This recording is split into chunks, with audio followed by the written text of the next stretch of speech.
जी students अस्सलाम वालेकुम। अच्छा, मुझे फीडबैक मिला है ये जो लास्ट वाला लेक्चर था, आपको जो छठी स्टोरी मैंने पढ़ाई थी सन्स विटो, आप लोगों ने कहा है कि उसकी समझ नहीं आई है, लिहाजा वो लेक्चर जो है ना दोबारा हो जाए। चलिए ठीक है, मैं आज उस पर दोबारा लेक्चर देने जा रहा हूँ। उसके साथ साथ हम कुछ ग्रामर के रूल्स जो हैं उनको भी डिस्कस कर लेंगे। और एक बात बताता चलूँ कि ग्रामर के रूल्स वाले जो नोट्स हैं वो आपको शेयर कर दिए गए हैं, वो देख लीजिएगा। स्टोरी जो लास्ट टाइम मैंने करवाई थी आप लोगों को वो थी द सन्स विटो। अगर आप लोग स्क्रीन्स पे देखें तो ऊपर डिस्प्ले हो रहा है, मैंने उनकी स्लाइड्स बनाई हुई हैं, ऊपर डिस्प्ले किया हुआ है, आपको हो रहा होगा। थॉमस हार्डी की ये लिखी हुई है द सन्स विटो। अगर हम स्टोरी के टाइटल की बात करते हैं तो इसका मतलब बनता है कि सन यानी कि बेटा, विटो वोट को कहते हैं। और वोट के मीनिंग को अगर हम समझने की कोशिश करें तो उसका मतलब ओपिनियन होता है, राय होता है। तो बेटे की राय इस स्टोरी के टाइटल का तर्जुमा बनता है। ये जो स्टोरी है, नेक्स्ट स्लाइड, इसके मेन कैरेक्टर्स की बात करते हैं तो इसमें 4 मेन कैरेक्टर्स हैं, आपको डिस्प्ले हो रहा होगा। नंबर 1 पे देखिए सोफी है। सोफी एक यंग वुमन है,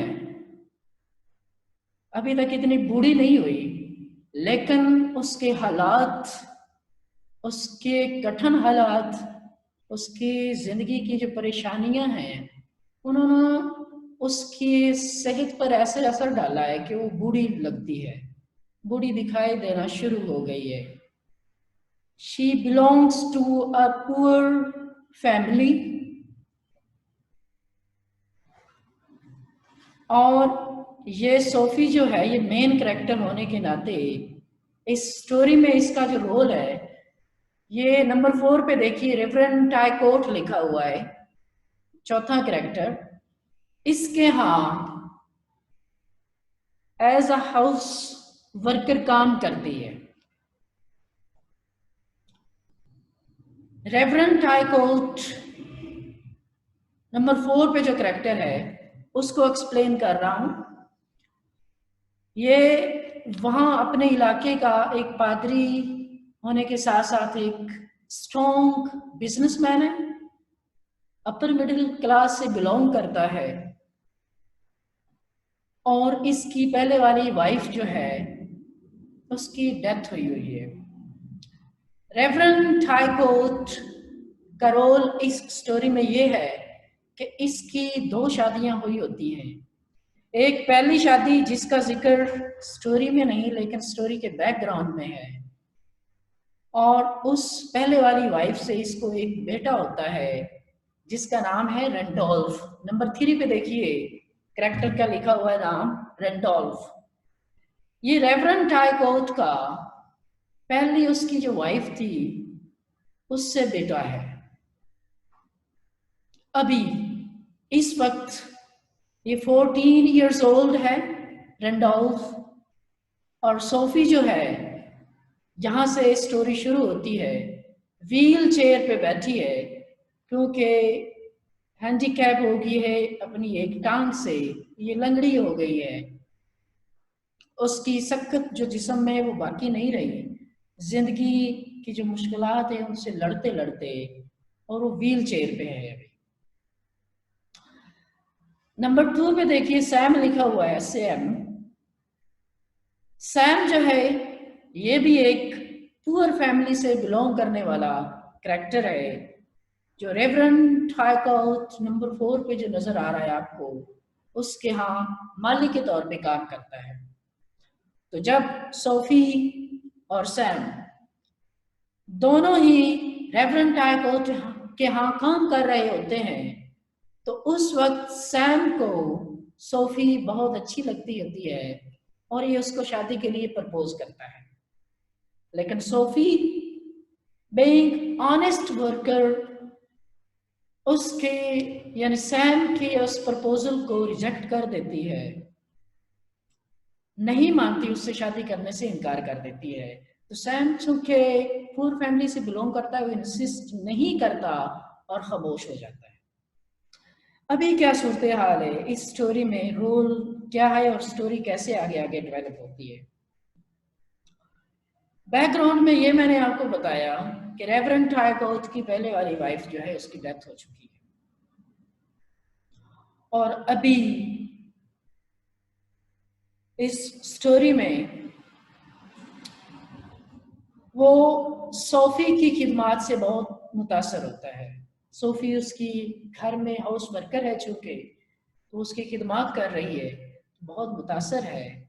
मुतासर होने की वजह से सोफी चूंकि उसका बहुत ज़्यादा ख्याल रखती है, उस मुतासर होने की वजह से रेवरेंड टायकोट जो है ये सोफी को शादी के लिए प्रपोज कर लेता है। सोफी जो है वो बहुत रिस्पेक्टफुल होती है रेवरेंड टायकोट के लिए और वो उसको रिजेक्ट, उसके प्रपोजल को नहीं करती और उसके प्रपोजल को एक्सेप्ट कर लेती है।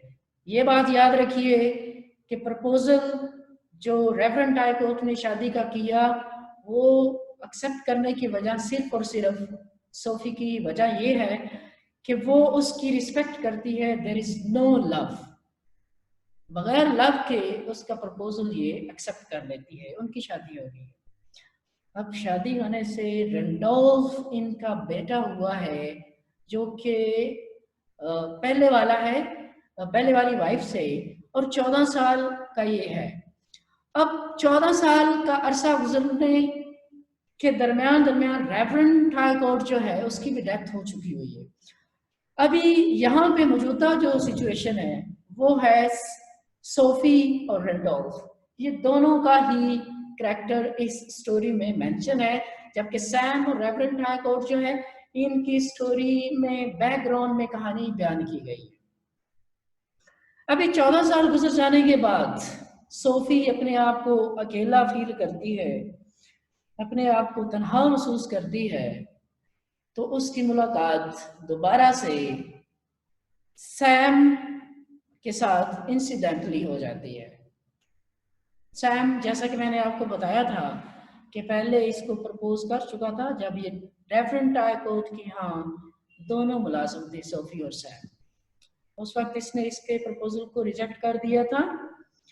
अभी 14 साल बीत जाने के बाद, रेवरेंड टायकोट की डेथ हो जाने के बाद, सैम की दोबारा सोफी के साथ मुलाकात होती है। तो सैम उसके हालातों वाक़यात से जब आगाह होता है तो ये सोफी को अब इस बार फिर दोबारा एक बार शादी के लिए प्रपोज करता है। अभी सोफी के पास कोई ऑप्शन नहीं है, वो भी अपनी जिंदगी से तंग है और वो भी चाहती है कि उसको सहारा कोई ना कोई मिल जाए। तो वो इस बार सैम के प्रपोजल को एक्सेप्ट करने के लिए एग्री है, लेकिन हर्डल क्या है, प्रॉब्लम क्या है, उसका बेटा रेंडोल्फ अब सोफी की दोबारा शादी से इत्तेफाक नहीं करता। वो मेन वजह जो बता रहा होता है या उसकी इस प्रपोजल को एक्सेप्ट ना करने में एग्री ना होने के पीछे जो मेन वजह उसकी है वो ये है कि वो सोचता है कि सैम जो है वो पुअर फैमिली से बिलोंग करता है और सोफी मेरे बाप की विडो होने की वजह से चूंकि अपर मिडिल क्लास से बिलोंग करती है, तो ये उसको लगता है कि हमारी फैमिली के लिए, हमारे खानदान के लिए गोया के डिस्ग्रेस का बायस हो। इसलिए वो एग्री नहीं है कि सोफी जो है वो सैम के साथ शादी करे। फाइनली सोफी जो है उसकी इंतहा ये ख्वाहिश है कि वो उससे सैम से शादी कर ले, लेकिन उसके लिए रुकावट बना हुआ उसका बेटा रैंडोल्फ, और इसी वजह से वो उससे शादी नहीं कर पाती, जिसकी वजह से आखिर पे स्टोरी के एंड पे सोफी की डेथ हो जाती है, जिसमें जब उसका जनाजा जा रहा होता है तो उस जनाजे में रैंडोल्फ भी होता है और सैम भी होता है। और आखिरी लाइन जब स्टोरी की हम पढ़ते हैं तो ये पता चलता है कि सैम जो है उसको देखते हुए रैंडोल्फ तेवरी चढ़ाता है, नापसंदीदगी का इजहार करता है, हकारत का, नफरत का इजहार करता है कि वो जनाजे में भी उसने शिरकत की थी। तो ये ओवरऑल इसकी स्टोरी थी, जिसमें थॉमस हार्डी ने ये बताने की कोशिश की कि जिस इरा में विक्टोरियन इरा ये था, विक्टोरियन इरा में जो सोशल क्लास थी उनके दरमियान डिस्टिंक्शन क्या था, upper class, middle class, lower class के साथ किस तरह बिहेव किया करती थी। तो ये सारा का सारा उसने अपना उसी ही उस ईरान का थीम देने को मद्देनजर रखते हुए ये स्टोरी लिखी है, और साथ ये भी बताने की कोशिश की है कि खवातीन उस वक्त किस पोजीशन में आया कि उनकी ओपिनियन या उनके राइट्स की क्या नोयत थी। इसके बाद हम इसके थीम्स को डिस्कस करते हैं। मेन थीम जो है, आगे वाली स्लाइड जो है उसमें देखिए डिस्प्ले हो रहे हैं आपको। इसके स्लाइड पे देखिए जरा, मेन थीम्स है। एक है नंबर 1 पे फ्रीडम है। ये चैट ओपन हो गया, ये मैसेज आ रहे हैं। नंबर 3 पे अपीयरेंस आ रहा है। नंबर 4 पे इनसिक्योरिटी आ रहा है। नंबर 5 पे एक्सेप्टेंस आ रहा है। नंबर 6 पे पावरलेसनेस आ रहा है। अब वन बाय वन हम इन थीम्स को डिस्कस करने की कोशिश करते हैं। नंबर 1 पे देखिए फ्रीडम लिखा हुआ है कि फ्रीडम का इस स्टोरी में से थीम कैसे आता है। फ्रीडम का मतलब आज़ादी होता है। तो थीम थॉमस हार्डी ने जो इस के जरिए फ्रीडम के जरिए या फ्रीडम का थीम देने की कोशिश की है वो ये है कि उस वक्त अगरचे लोग आज़ाद थे, लेकिन फिर भी कुछ सोशल क्लास की रिस्ट्रिक्शंस थी जिनकी वजह से उनको फुली तौर पर फ्रीडम हासिल नहीं था। अब देखिए कि होना तो ये चाहिए था कि सोफी को फुली तौर पे फ्रीडम हासिल होता कि वो शादी कर लेती, क्योंकि उसको ज़रूरत भी थी। अब सैम ने जब दोबारा उसको प्रपोज किया शादी के लिए तो रैंडोल्फ को चाहिए था कि वो एग्री हो जाता और उसको शादी करने देता, लेकिन उसने उसके लिए हर्डल का बाइस बना और उसने उसको कोई फ्रीडम नहीं दी और शादी करने से उसको रोके रखा। नंबर 2 पे देखिए क्लास आ रहा है। क्लास डिस्टिंक्शन क्या था उस इरा में, विक्टोरियन एज में, वो थॉमस हार्डी ने बयान करने की कोशिश की है कि अगरचे रेवरेंड हाइकोर्ट उस वक्त बिजनेसमैन क्लास से बिलोंग करता था, पादरी था, अपर मिडिल क्लास से बिलोंग करता था, उस वक्त अगरचे उसने शादी सोफी से कर ली थी जो कि उसके घर में मुलाजमत थी, उसका बेटा जो था वो रैंडोल्फ, वो उसकी जहनियत रखता था, उसको ये घमंड था कि वो एलीट क्लास से बिलोंग करते हैं, लिहाजा सैम के पुअर क्लास से बिलोंग करने की वजह से वो अपनी मदर सोफी को अब रोके रखता है कि वो अब शादी नहीं कर सकती उससे, क्योंकि उनके दरमियान अब क्लास का काफ़ी डिस्टिंक्शन है। सैम लोअर क्लास से बिलोंग करता है और जो ये सोफी है ये अपर मिडिल क्लास से बिलोंग करने वाले रेवरेंड टाइकून की वाइफ थी, इसलिए ये बात उनके लिए डिस्ग्रेस का बायस है, बेइज्जती का बायस है उनके खानदान के लिए कि वो उससे शादी न करें। नंबर 3 पे देखिए अपीयरेंस।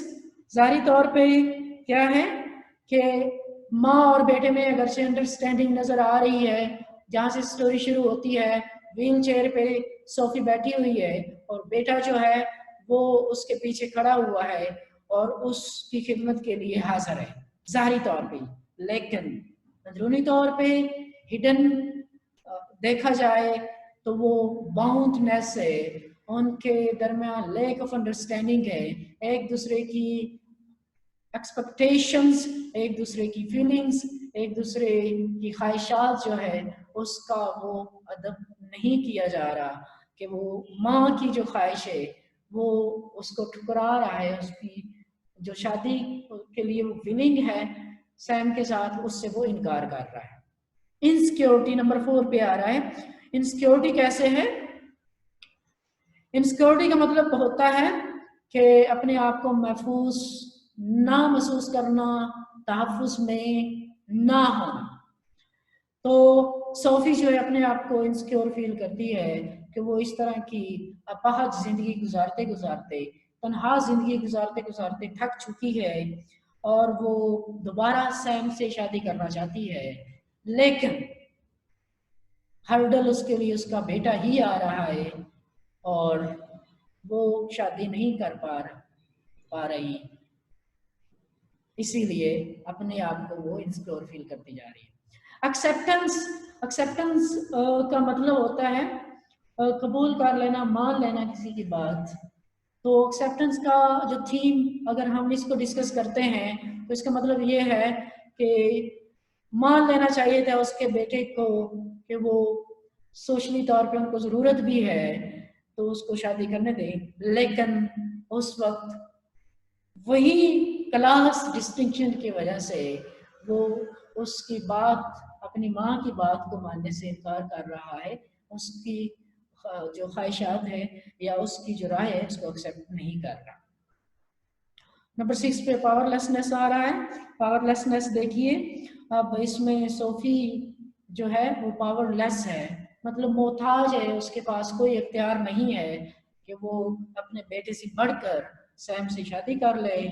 और ओवरऑल थॉमस हार्डी ने जो बात बताने की कोशिश की है वो यही की है कि उस वक्त जो ख़वातीन थी उस इराक़ की वो पावरलेस थी, वो अपने वोट में पावरलेस थी, अपनी ओपिनियन में पावरलेस थी, उनको राइट्स जो थे वो बिल्कुल फुली फ्रीडम नहीं था कि वो जिस तरह चाहती वो कर लेती, वो आज़ाद नहीं थे। तो ये इसके ओवरऑल इस स्टोरी के थीम्स हैं। ये स्टोरी थी और यही उसके थीम्स हैं। आप लोगों को क्या करना है कि आप लोग कंसेप्चुअल स्टडी करें, इसको बार बार रिकॉर्डिंग को सुनें और इनके कंसेप्ट क्लियर करें। जैसे ही हमारा सिलेबस क्लियर होता है, आई मीन जैसे जैसे मैं आपको ये स्टोरी कंप्लीट कर के दे देता हूँ और जैसे जैसे मैं आपको ये बाकी सिलेबस रहता है, मिसाल के तौर पे वो रहता था ग्रामर का कुछ पोर्शन रहता था, जैसे वो कंप्लीट हो जाता है तो मैं आपके ऑनलाइन टेस्ट लिया करूँगा, खुद एमसीक्यूज बनाऊँगा, ऑनलाइन आपसे टेस्ट लूँगा, तो आपको ये पैटर्न के हवाले से कि पेपर किस तरह का होगा, वो जो आपको परेशानी हो रही है वो नहीं होगी। सर ये ऑनलाइन जो टेस्ट होंगे तो ये बीसी ऐप पे होंगे? जी जो ऑनलाइन टेस्ट होंगे तो बीसी ऐप पे होंगे सर? हाँ तो होंगे, तो मैं तो सिर्फ आपकी प्रैक्टिस करवाऊंगा ना, मैं आपको बताऊंगा कि एमसीक्यूज किस स्टोरी में किस तरह के एमसीक्यूज हो सकते हैं, या ग्रामर का पोर्शन है, कंडीशनल सेंटेंसेस का एक पोर्शन है, या हमारे डायरेक्ट इनडायरेक्ट है, या हमारा बाकी बहुत बेहतर सर। उसमें से एमसीक्यूज किस तरह क्रिएट किए जा सकते हैं, एमसीक्यूज कैसे बनाए जा सकते हैं, तो वो कैसे आप तैयार कर सकते हैं। ठीक है, अब आगे देखिए, मैंने आपको आप पे स्लाइड की तरफ देखिए, स्क्रीन पे correction of errors in the use of verb आ रहा है। इसके 2 रूल्स लास्ट लेक्चर में शायद करवाए थे, मंडे को आई थिंक। तो इसका तीसरा रूल जो है वो जरा करते हैं यहाँ से, और साथ साथ मैंने ऊपर लिखा हुआ है, क्लियर होता जाएगा, मैं आपको साथ साथ समझाता जा रहा हूँ। रूल नंबर 3 देखिए, कहता है कि when there are 2 different subjects, two different subjects की बात कर रहा है। सब्जेक्ट्स क्या होते हैं? काम करने वाले होते हैं। दो फाइल आ जाते हैं अगर किसी एक सेंटेंस में, and are joined by the word and, और उनको अगर मिलाया जा रहा हो वर्ड एंड के जरिए, ये जो इन्वर्टेड कॉमास में एंड लिखा हुआ है, तो वो कहता है रूल क्या है, देन वी पुट वो इन प्लूरल फॉर्म। तो उसके बाद जो वर्ब आएगा यानी कि फेल आएगा वो जमा की हालत में होगा, वाहिद की हालत में नहीं होगा। उसकी नीचे एग्जाम्पल देखिए, उसने लिखा हुआ है a cat and a dog was fighting in the street. अब ये गलत सेंटेंस है। इसमें दो सब्जेक्ट देखिए, मैंने उनको हाईलाइट किया हुआ है, अ कैट और दूसरा अ डॉग। ये दो सब्जेक्ट्स हैं, इनको ज्वाइन किसके साथ किया गया है? एंड के साथ किया गया है, जो कि ऊपर रूल में लिखा गया है। ये दो सब्जेक्ट इसमें आ रहे हैं, और इसमें वर्ब क्या है? वाज, उसको मैंने अंडरलाइन किया हुआ है। ये वाज है, तो वाज को देखा जाए तो ये सिंगुलर है, जबकि हमने ऊपर रूल में पढ़ा है कि वो प्लूरल होना चाहिए, जमा की हालत में होना चाहिए। इसलिए ये फिक्रा गलत है। तो वाज की बजाय नीचे वर लिख दिया गया है, तो ये जमा की हालत में आ गया, इसलिए अब ये करेक्ट हो गया। A cat and a dog were fighting in the street. आगे देखिए रूल नंबर 4।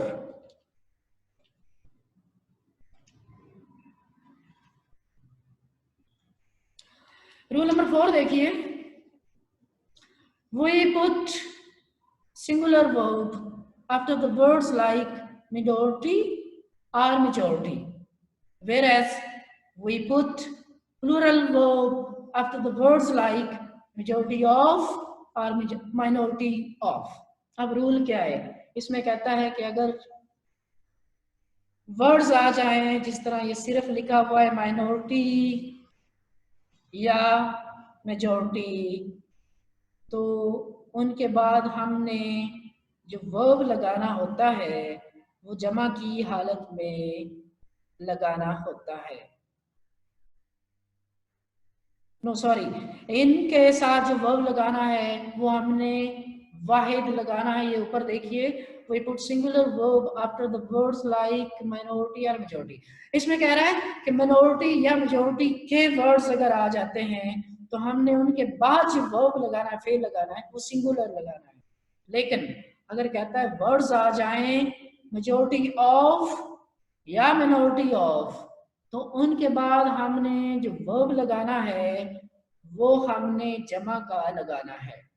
नीचे एग्जांपल्स देखिए, पहले एग्जांपल में लिखा हुआ है majority in the college have failed. Majority अकेला वर्ड आ गया, उसके साथ हमने रूल में क्या पढ़ा है कि अगर ये आ जाए तो हमने जो फेल लगाना है वो सिंगुलर हालत में होना चाहिए। तो ये हैव को मैंने अंडरलाइन किया हुआ है, ये गलत लगाया गया है, उसकी बजाय हैज होना चाहिए। नीचे करेक्ट सेंटेंस लिखा हुआ है majority in the college has failed, have की बजाय हैज होना चाहिए। दूसरा रूल देखिए, उसने बताया था कि अगर वर्ड्स आ जाते हैं मेजोरिटी ऑफ या माइनॉरिटी ऑफ, तो उनके साथ हम जो वर्ब लगाते हैं वो जमा का लगाते हैं। उसकी एग्जांपल नंबर 3 पे देखिए, majority of the students in the college has failed लिखा हुआ है, यहाँ पे वर्ब जो है वो हैज आ गया, जबकि रूल में बताया कि वो जमा होना चाहिए। तो नीचे इसका करेक्ट सेंटेंस लिखा हुआ है majority of the students in the college have failed, has की बजाय have आ गई।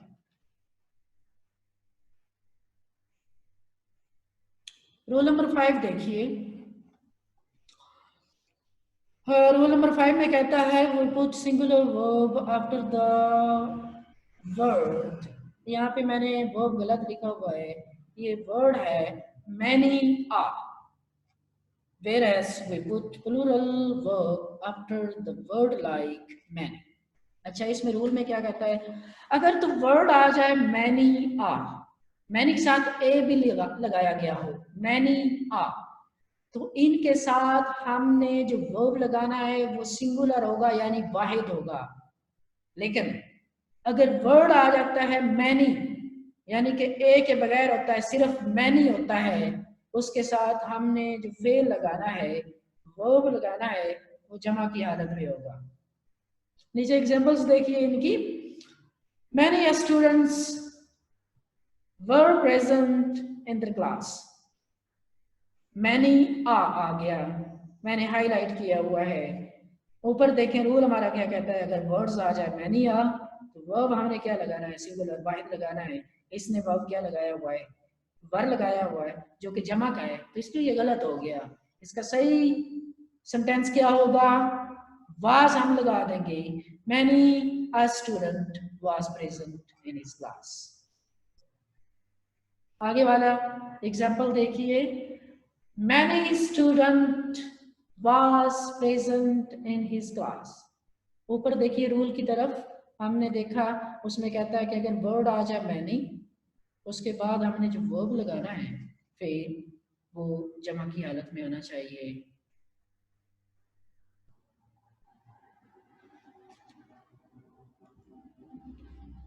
तो